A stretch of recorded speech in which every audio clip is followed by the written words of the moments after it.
Hi guys, Lee here. So this is going to be the first video.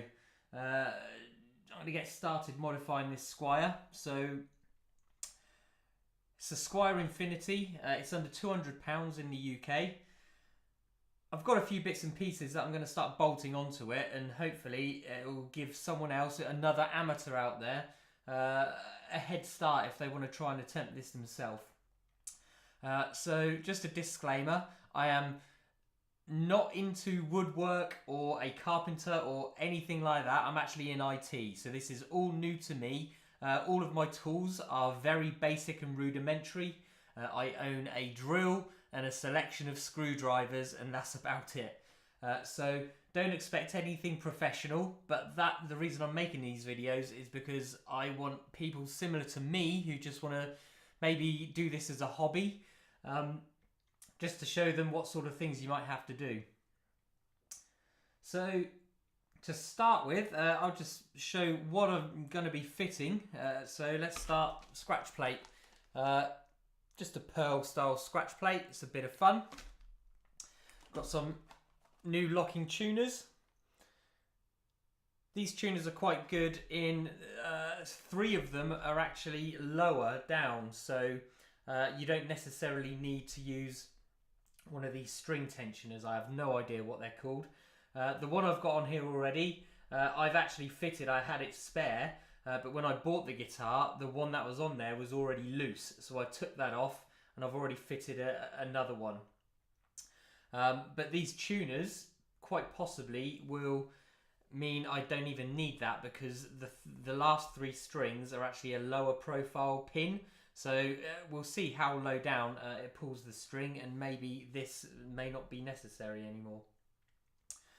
What else have I got? It's just some electrical shielding tape that I'll put on the back of the scratch plate. Got some Tone Rider pickups. I had a look online. There's so many different pickups available, but I thought I'd go for these ones because they're a very good price, and they seem, at least online, they seem to keep that Telecaster twang sound, so a reasonable upgrade. And of course the most tricky part of this is going to be fitting this Bigsby B5, and I've already seen, if I sort of line it up on here, there's going to be a few extra screw holes necessary. If I get the plate out, let's have a look. So if we see here, immediately we can see that the screw holes are going to be quite different. But then, you know, that's the purpose of trying this out, just to see what it takes to convert a cheap Telecaster into something that you might call desirable. So I've had a play with this now for a few days. I've got to say, even though it's the absolute bottom of the range Telecaster, I am very impressed with the way it plays. From the shop, the neck is already pretty much set up correctly. I think I might have a couple of frets that might be a bit high, but generally I was expecting a lot more fret buzz, but there really isn't on this. The neck is actually a little thinner than I'm used to, but I'm not going to replace the neck because after looking at it, it's absolutely fine. I don't think there's anything wrong with it. It's just a little thin for my taste, but that could suit someone else absolutely fine. So what I thought I'd start with, let's take the strings off and we'll go from there.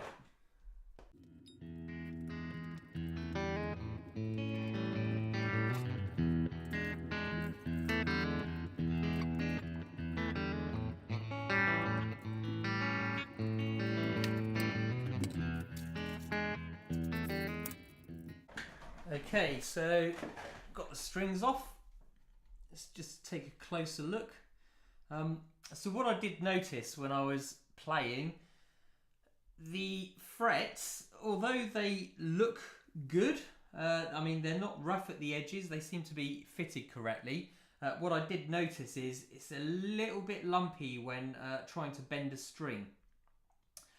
So what I'll do first of all is I'll just get some, I've got some very fine wire wool. What I'll do is I'll tape off either side of the frets, and then I'll just give each fret a quick rub over with the fine wire wool, and that should just smooth them out. I've done it before on other guitars and it seems to work perfectly, so don't press too hard. You don't want to score them, but you just want to maybe clean them off. I'm guessing it's probably just some sort of coating or oxidization from the factory, but they're a little rough. So what I'll do next is I'll use a piece of wire wool now, but remember to tape off so you don't damage the fretboard.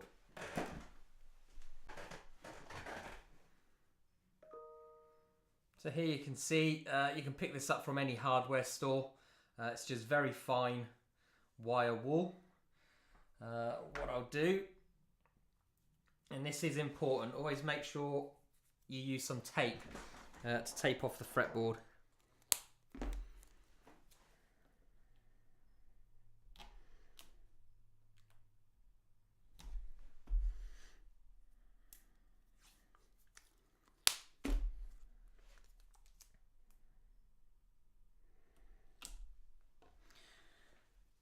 So quite simply, just get your wire wool now and very gently just rub over the fret.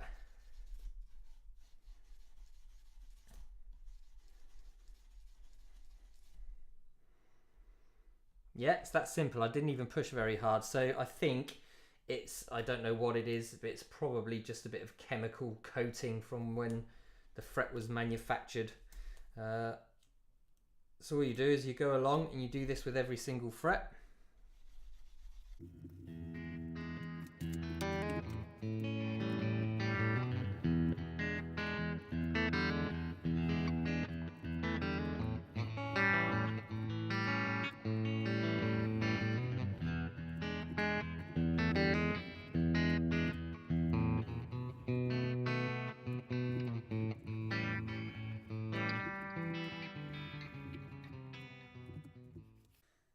So as you can see, it just takes a while, but it's only a bit of effort.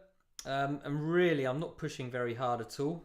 So immediately I can feel that these frets are already a lot smoother. So it's such a simple thing to do with the strings off, but it can make a world of difference.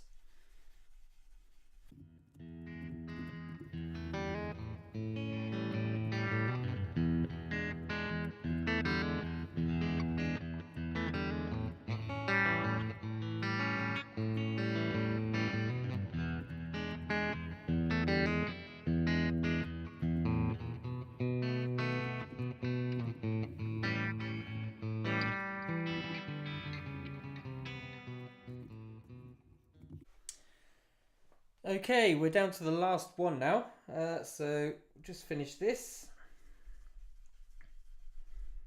and hopefully that's stage one out the way, just cleaning up the fretboard.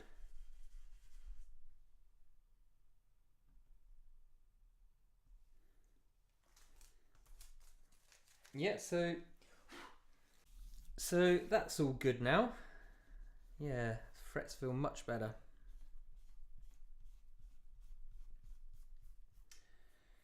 So what we'll do first is I'll take a look at these tuners and we'll see if we can get these replaced. These ones are, oh, they're incredibly weak and wobbly.